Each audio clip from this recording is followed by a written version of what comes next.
আমরা বাংলার মানুষ, তাই না? বাংলার মাটিতে জন্মগ্রহণ করেছি। বাংলার মানুষ হয়ে বাংলার মাটিতে জন্মগ্রহণ করে যদি আমাদের বাংলার ঠাকুর গৌর সুন্দর কি ভুলে যায়, কি গো আমাদের অপরাধ হবে না মা?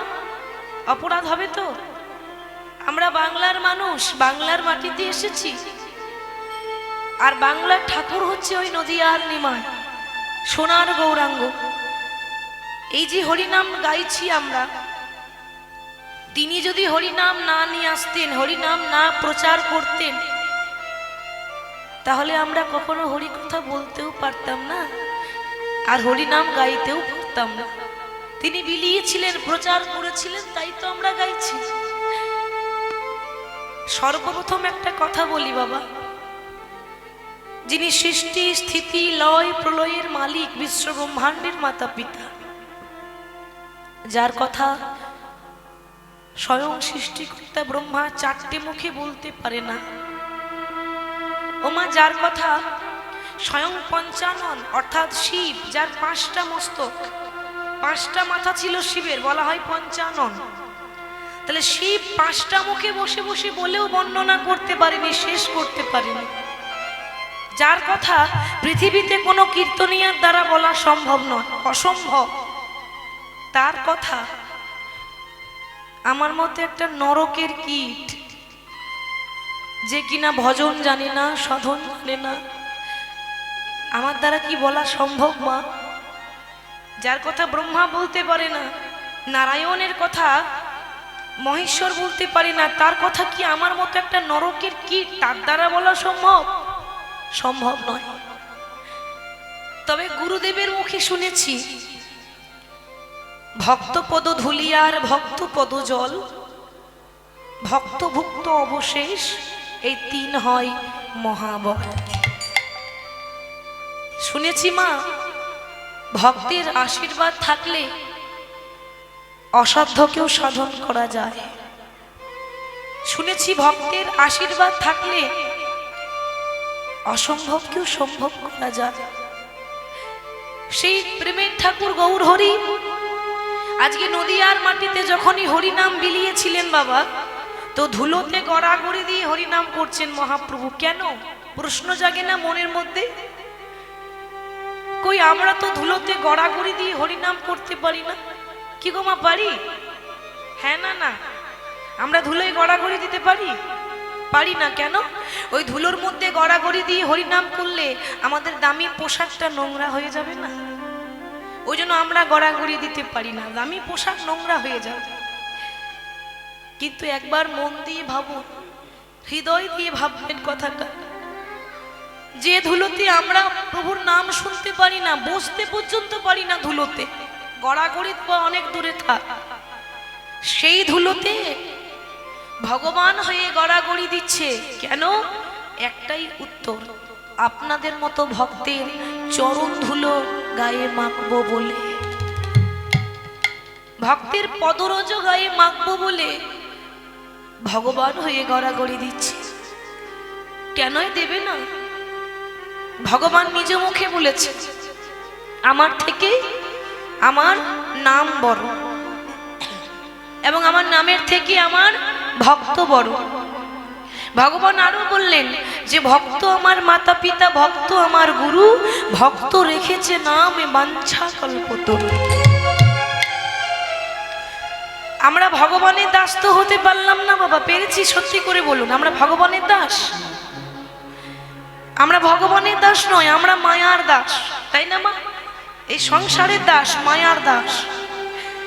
যখন আমরা মায়ের গর্ভে ছিলাম, এটা ভাগবতের কথা, আমার বানানো কথা নয়, যখন প্রত্যেকটা জীব, প্রত্যেকটা মানুষ যখন মাতৃগর্ভে থাকে, তো মাতৃগর্ভে সন্তান যখন 7 মাস হয় মা, ওই 7 মাসে বলছে প্রথম আমাদের চোখটা প্রস্ফুটিত হয়, প্রথম নয়ন আমাদের খোলে।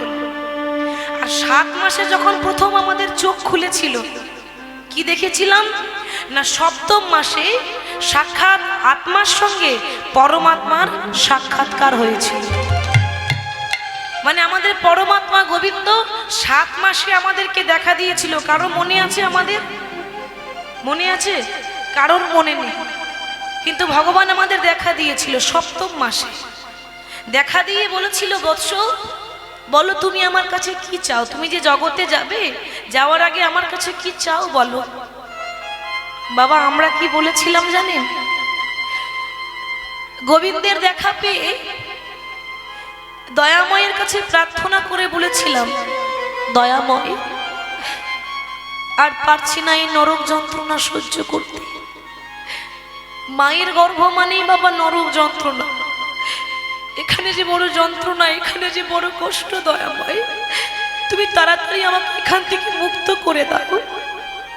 ভগবান সেদিন বলেছিলেন, ভক্ত মোর, আমি যদি তোমাকে মাতৃগর্ভ থেকে তাড়াতাড়ি মুক্ত করে দিই, তুমি আমার জন্য কি করবে? প্রশ্ন করেছিলেন।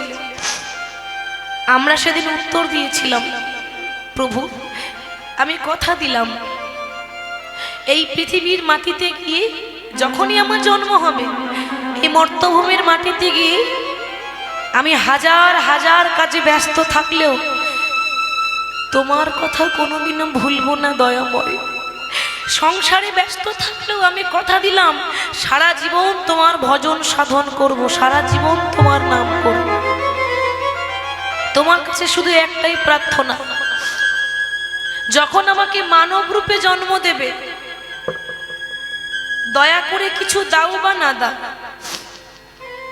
দুটো হাত দিতে ভুলে যেও না, যে হাত দিয়ে তোমার রাঙা চরণ দুটো যেন জড়িয়ে ধরতে পারে, যে হাত দিয়ে তোমার রাঙা চরণ দুটো যেন সেবা করতে পারে। দয়া করে কিছু দাও বা না দাও। দুটো কান দিতে ভুলে যেও না দয়াময়, যে কান দিয়ে তোমার মধুমাখা নাম যেন শুনতে পারে। এটা আমরা বলেছিলাম বাবা, আমাদের মনে নেই। দয়া করে কিছু দাও বা না দাও, এই বদনটা দিতে ভুলে যেও না প্রভু, যে বদন দিয়ে তোমার মধুমাখা নাম যেন গাইতে পারি, বলতে পারি। ভগবান যেই না পাঠিয়ে দিলেন, আর আমরা মনে রাখলাম মা, আর মনে রাখতে পেরেছি তাকে? যেই না চলে এলাম, ভুলে গেলাম কৃষ্ণ ভজিবার তরে সংসারে আইনু, মিছে মায়ায় বদ্ধ হয়ে বৃক্ষ সম হইল। আমাদের দিন গেল মিছে কাজে, রাত্রি গেল নিদ্রে, না ভজিনু রাধা কৃষ্ণ চরণারবিন্দে। আমরা মায়ার দাস হয়ে রইলাম, ঈশ্বরের ভজনা করলাম না। কিন্তু তিনি পতিত পাবন গৌর হরি, কাঙালের ঠাকুর তিনি। আরে আমাদের মতো পতিতকে উদ্ধার করেছেন বলেই তো তার নাম পতিত পাবন। তিনি এত দয়াল, কোনো জাতপাতের বিচার করলেন না, কি ব্রাহ্মণ আর কি চণ্ডাল, কি উচ্চ জাতি এবং কি নিচু জাতি, সবাইকে জড়িয়ে ধরে প্রেম বিতরণ করেছে। শুধু যে ব্রাহ্মণ বৈষ্ণব হরি নাম করবে তা নয়, প্রত্যেকটা মানুষ সবাইকে সমানভাবে ভালোবাসা দিয়ে, প্রেম দিয়ে মহাপ্রভু নাম বিলিয়েছে। বিরাইনি মা, ভগবান জাতের বিচার করেছিলেন? মহাপ্রভু করেছিলেন? করেননি। তার প্রমাণ কি আছে? ভগবান যে জাতের বিচার করেননি তার প্রমাণ আছে রামায়ণ। রামায়ণে সে চণ্ডালিনীর মেয়ে, যার নাম ছিল শবরী, তাই তো বাবা? শবরী যে একটা চণ্ডালের মেয়ে, সে এঠো কুল সেবা করিয়ে প্রভুর কাছে কৃপা লাভ করেছিল। আর প্রভু তাকে তার হাতে এঠো কুল খেয়ে এটা প্রমাণ করে দিয়েছিল যে মুচি হয়ে শুচি হয় যদি কৃষ্ণ ভজে, শুচি হয়ে মুচি হয় যদি কৃষ্ণ ত্যাজে। ভগবান আরো বললেন, আরে ভক্তিতে ডাকিলে আমি চণ্ডালেরও হই, কিন্তু অভক্তিতে ডাকিলে কোনো ব্রাহ্মণেরও নয়। তাহলে যদি প্রশ্ন করেন যে মা ভগবান কার, এ জগতে ভগবান কার? ভক্তি যার ভগবান তার, ভক্তি যার নেই ভগবানও তার কাছে থাকে না। ভক্তি দিয়ে ভগবানের কৃপা লাভ করা যায়। ভক্তি যদি না থাকে তাহলে বাইরে যে সাজ, যেমন সাক্ষাৎ প্রমাণ স্বর্গ মর্ত্য পাতাল, এই ত্রিভুবনে যদি শ্রেষ্ঠ বৈষ্ণব বলে যদি কেউ আছে, তিনি কে মা? একজনই আছে শ্রীমদ্ ভাগবত গীতায়, তার নাম লিস্টে ওপরে আছে শম্ভু, অর্থাৎ শিব। শম্ভু মানে শিব, শিবকে বলছে পরম বৈষ্ণব। এবার আপনাদের মনে প্রশ্ন জাগবে, হ্যাঁ মা, শিব যদি পরম বৈষ্ণব হবে তাহলে কোথায় তার গলায় তো তুলসীর মালা নেই, কোথায় তার তো কপালে তিলক নেই? আছে বাবা? তাহলে শ্রেষ্ঠ বলছে কেন? শিবকে শ্রেষ্ঠ বৈষ্ণব কেন বললেন? গলায় মোটা মোটা মালা পড়েনি আর তিলকও করেনি, তবু শ্রেষ্ঠ বৈষ্ণব বলছে। কেন বলছে জানেন? ভোলানাথ আবরণে বৈষ্ণব নন, তিনি আচরণে বৈষ্ণব। আবরণ আলাদা, আচরণ আলাদা। আচরণ মানে কর্ম করে দেখানো, বৈষ্ণবের ক্রিয়া করে দেখানো, আর আচরণ মানে সাজ পরা। সাজ তো আপনিও পরতে পারেন, আপনিও তো ইচ্ছা করলে একটা সাজ পরতে পারেন, মোটা মোটা মালা, তুলসীর মালা। এই আমি তিলক পড়েছি, প্রভুর নাম করছি, লোকে বলে কীর্তন করছে, তাই বলে কি ভক্ত হয়ে গেলাম? কোনোদিনও হতে পারবো না, এজন্যে তো হতে পারবো না। কেন? এত সহজ নয়। ভক্ত হওয়া শক্ত কথা, পণ্ডিত রইল বসে, গাছের ফলটি গাছে রইল, বৃন্ত পড়ল খসে। তাহলে মহাদেব বলছে, ওগো এ জগতে সবাই বাইরেরটা সাজায়, আমি আমার অন্তরটা সাজাই। কারণ বিনা প্রেম সে নাহি মেলে নন্দলালা। ঠিক তো বাবা? মনে ভক্তি থাকলেই সব ঠিক, যার মন ঠিক আছে সব ঠিক আছে। আর মনে যদি ভক্তি না থাকে তাহলে এ সাজ পরেও আমার লাভ হবে না। তাহলে আগে ভক্তিটা দরকার, তাই তো তিনি ভক্তের ভগবান। মহাপ্রভু আজকে এত সুন্দরভাবে হরিনাম বিলিয়ে দিলেন। নদিয়ার শোভাটি কেমন হয়েছে তোরা দেখবি যদিয়া, এই সোনার নদিয়া। আমার লক্ষ্মী মায়েদের বলছি, একটু উলুধ্বনি দেওয়া যাবে? যাবে? তাহলে একসঙ্গে উলুধ্বনি দেন তো জোর করে। বাহ! আর বাবারা সকলে দুবাহু তুলে নিতাই গৌর হরি বল, হরি বল, হরি বল।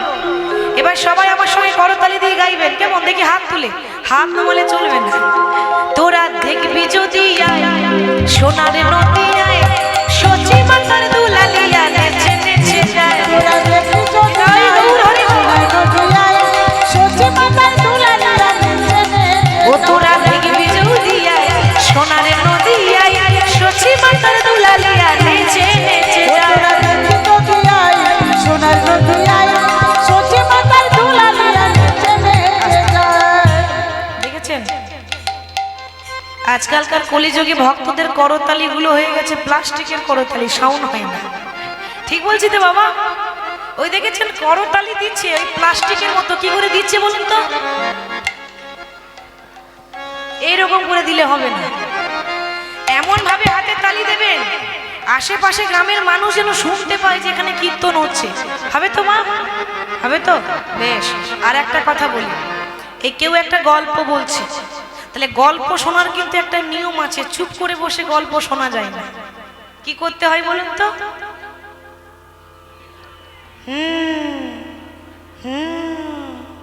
কেমন? মাঝে মাঝে হু দেবেন, আবার মাঝে মাঝে ঘাটটা না নড়ালে আমি বুঝবো কি করে যে আপনারা শুনছেন? তাহলে হাত তুলে মাঝে মাঝে হু দিয়ে, উলুধ্বনি হরিধ্বনি দিয়ে একেবারে জোরে জোরে করতালি দেখি। তোরা দেখবি যদি সোনার নদিয়ায়, শশী মাতার দুলালিয়া নেচে নেচে যায়। তোরা দেখবি যদি সোনার নদিয়ায়, শশী মাতার দুলালিয়া নেচে নেচে যায়। তোরা দেখবি যদি সোনার নদিয়ায়, শশী মাতার দুলালিয়া নেচে নেচে যায়। তোরা দেখবি যদি সোনার নদিয়ায়, শশী মাতার দুলালিয়া নেচে নেচে যায়।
আছে? হ্যাঁ, কিছু থাক না থাক ওটা থাকবেই। তো মোবাইল যখন আছে নিশ্চয়ই 500টা নাম্বারও আছে। তো প্রতিদিন কাউকে না কাউকে একবার করে হ্যালো করছেন। ভগবানকে হ্যালো করেন? করেন না? নাম্বার জানা নেই? ও হরি বল। নাম্বার সবারই জানা আছে, আমি শুধু একবার মনে পড়িয়ে দিই। নাম্বারটা প্রত্যেকটা ভক্তেরই মনে আছে, ওটাই তো আমাদের আসল নাম্বার। দেখুন মা, যোগাযোগ বিচ্ছিন্ন রাখলে হবে? যোগাযোগটা রাখতে হবে তো, কানেকশন রাখতে হবে তো, নাকি? আত্মার সঙ্গে পরমাত্মার কানেকশন যেন বিচ্ছিন্ন না হয়, যোগাযোগ ঠিক রাখতে হবে। যোগাযোগ ঠিক রাখলে তবে ডাকলে কৃপা পাওয়া যায়। তাহলে তার নাম্বারটা কি না সবাই মিলে বলবো, হরে কৃষ্ণ হরে কৃষ্ণ। সাউন্ডটা কি হচ্ছে? প্লেন হচ্ছে, প্লেন। একটু সাউন্ডটা ভাসবে, সাউন্ডে কাজ হবে। হরে কৃষ্ণ কৃষ্ণ কৃষ্ণ হরে হরে, হরে রাম রাম রাম হরে হরে, হরে কৃষ্ণ কৃষ্ণ কৃষ্ণ হরে হরে, হরে রাম রাম রাম হরে হরে। কৃষ্ণ হরে কৃষ্ণ হরে হরে, হরে রাম তোরা দেখবি যদি আয় সোনারে নদী আয়, সচি মাতার দুলালিয়া নেচে নেচে যায়। তোরা দেখবি যদি আয়, তাই গৌর হরি বল হরি বল। সচি মাতার দুলালিয়া নেচে নেচে যায়। তোরা দেখবি যদি আয়, সোনার নদী আয়, সচি মাতার দুলালিয়া নেচে নেচে। ও তোরা দেখবি যদি আয়, সোনার নদী আয়, সচি মাতার দুলালিয়া নেচে নেচে যায়। পৃথিবীতে যত আছে নগরাদি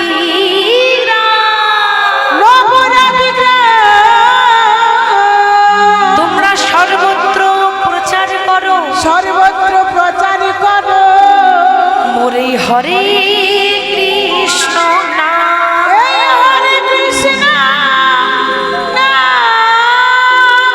হরে কৃষ্ণ নাম। হরি বল। পৃথিবীতে যত আছে নগরাদি গ্রাম, সর্বত্র প্রচার করো মোরে হরে কৃষ্ণ মহামন্ত্র নাম। দেখুন মা, আমরা মানব রূপে জন্ম নিয়েছি, 84 লক্ষ জনি ভ্রমণ করার পর তারপর এত সুন্দর জন্ম পেয়েছি। এরপরে যে আবার মানুষ হব তার কোনো গ্যারেন্টি আছে মা? হ্যাঁ, বারে বারে আর আসা হবে না। এজন্য আমি মানব হয়েছি, এরপরে যেন আমি যে মানব হয়ে আসবো সেটা সম্ভব না, নাও হতে পারে। কারণ বলা যায় না, গরুও হতে পারে। আপন আপন কর্ম দোষ, তাই না? আমি যেরকম কর্ম করব আমার ফল সেরকম হবে, এর জন্য ভগবান তো দায়ী নয়।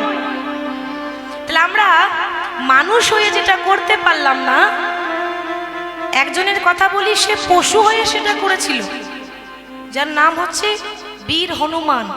তার জন্ম তো পশুকুলে। কি গো, হনুমান মানুষ না পশু?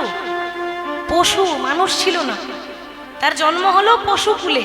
তাহলে পশুকুলে জন্ম বীর হনুমান, সে রামের পরম ভক্ত হয়ে গেল। কিন্তু আমরা সারা জীবন যদি প্রভুর নাম করি তাও হয়তো কৃপা পাবো না। তার ভক্তিটা দেখুন, হনুমানের ভক্তিটা দেখুন।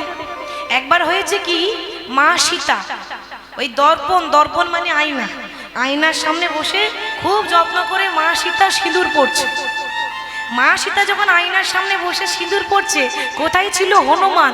হনুমান এসে বলছে, ও মা, আমি প্রত্যেক দিন দেখি এই তুমি আয়নার সামনে বসে বসে সিঁদুর পড়ো। ও মা, বলো না মা, সিঁদুর পড়লে কি হয়? আমার মায়েদের জিজ্ঞাসা করছি, আপনারা তো ভালো জানবেন, আমি আর কি জানবো মর্মটা। সিঁদুর পড়লে কি হয় মা? হ্যাঁ, স্বামীর আয়ু বাড়ে? আর বাড়বে না, যা বাড়ার আগে বেড়েছে, যা মঙ্গল হবার আগে হয়ে গেছে, আর হবে না। ঠিক বলছি তো? কি করে মঙ্গল হবে? সিঁদুরটাই তো বাইপাস হয়ে গেছে। সিঁদুর যদি বাইপাস হয়ে যায় তাহলে মঙ্গলটা ঠিকঠাক হবে? তাহলে সিঁদুরটাকে মাঝখানে স্মৃতি ভর্তি করে সিঁদুর পড়তে হয়।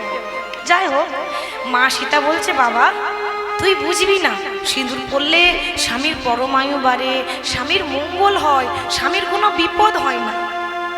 হনুমান তখন ভাবছে মনে মনে, বাহ, ওমা, এইটুকু সিঁদুরের এত পাওয়ার! কি গো, এর মধ্যে কোনো জাদু টাদু আছে নাকি? তাহলে এইটুকু সিঁদুরে যদি এত পাওয়ার হয়, মা সীতার ঘরে যত সিঁদুর ছিল হনুমান সব নিয়ে একেবারে পা থেকে মাথা পর্যন্ত মেখে লাল হয়ে গেছে। গোটা গায়ে সিঁদুর মেখেছে, তার মনটা কত সরল দেখুন। এরকম সরল মনের মানুষ না হলে ভগবানের কৃপা পাওয়া যায় না। হরি বল। তা সর্বঙ্গে সিঁদুর মেখে হনুমান সিংহাসনে বসে আছে, প্রভুর নাম করছে। এবার যেহেতু রামায়ণের কথা, তাই সে রামের নামে জয়ধ্বনি করছে। বলিয়ে শিয়াপতি রামচন্দ্র কি জয় জয়, জয় শিয়াপতি রামচন্দ্র কি জয়। জয়, জয় শিয়াপতি রামচন্দ্র কি জয়।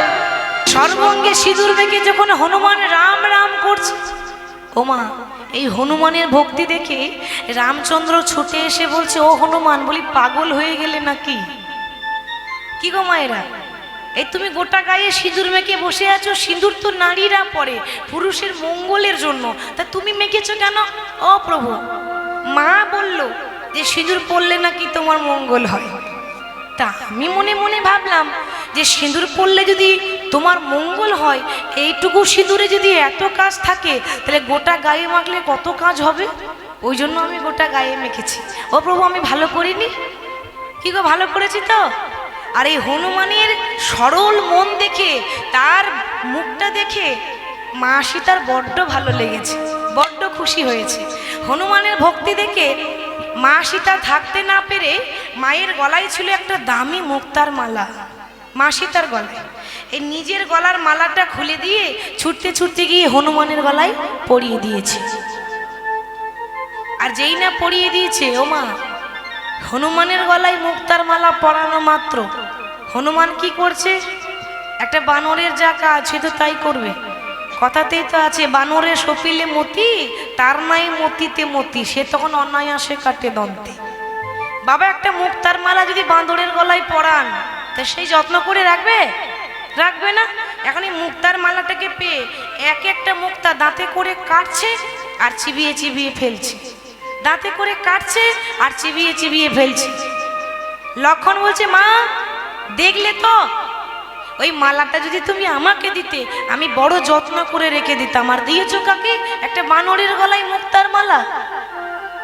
হনুমান তখন বলছে, লক্ষণ, তুমি আমার বাইরেরটাই দেখলে গো, তুমি আমার ভেতরটা তো দেখলে না। হরি হরি বল। তুমি বাইরেরটাই দেখলে। মানুষ যখন বিচার করে তখন বাইরেরটা দেখেই বিচার করে, অন্তরটা কেউ দেখে না। মনটা দেখতে হয়, অন্তরটা দেখতে হয়। মানুষের বিচার এইভাবে করতে হয়। তা তুমি আমার বাইরে দেখলে কেন? আমি একটা বানর, তাই ভাবলে বানরের আর কত ভক্তি থাকবে। কিন্তু তুমি আমার বহিরঙ্গের ভাব দেখেছো, অন্তরঙ্গের ভাব দেখোনি। লক্ষণ বলছে, ও মানে যত বড় মুখ নয় তত বড় কথা। তুমি যদি এত বড় ভক্ত হবে, তাহলে এই দামি মালাটা ছিঁড়ে ফেললে কেন? মা যে তোমাকে এত আদর করে পরিয়ে দিল। হনুমান বলছে, শোনো, মালাটা তোমার কাছে দামি হতে পারে, আমার কাছে দামি নয়। কেন না, যে মালার মধ্যে আমার প্রভুর নাম লেখা থাকে না, সেই মালার আমার কাছে কোনো মূল্য থাকে না। নিতাই গৌর হরি বল, হরি বল। যে মুক্তার মধ্যে প্রভুর নাম থাকে না, সেই মুক্তার মধ্যে কোনো নাম, কোনো দাম নেই। যেখানে প্রভুর নাম নেই সেখানে কোনো দাম নেই। তাই মালাটা দাঁতে করে কেটে ফেললাম। লক্ষণ তখন বলছে, আচ্ছা বেশ, তা এতই যদি তোমার ভক্তি হবে, কই তোমার অন্তরটা একটু দেখি তো, দেখাও দেখি, তোমার ভেতরটা দেখতে চাই। হনুমান কি দেখিয়েছিল বাবা? আমরা পারবো? আমরা পারবো? অত ভক্তি আমাদের নেই, তাই না? হনুমানকে বলা মাত্র হনুমান সঙ্গে সঙ্গে বুকটা চিরে দেখিয়ে দিল। দেখাই রাম সীতা তার হৃদয় মাঝে,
তোমার যা ভক্তি তাতে আমি তোমাকে একটা বর দিলাম।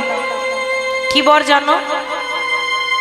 আজ থেকে মর্তধামের মাটিতে যখন রামনবমী হবে, মানে রামের জন্মদিন হবে, রামনবমী মানে রামের জন্মদিন, সেদিন কিন্তু রামের পুজো হবে না।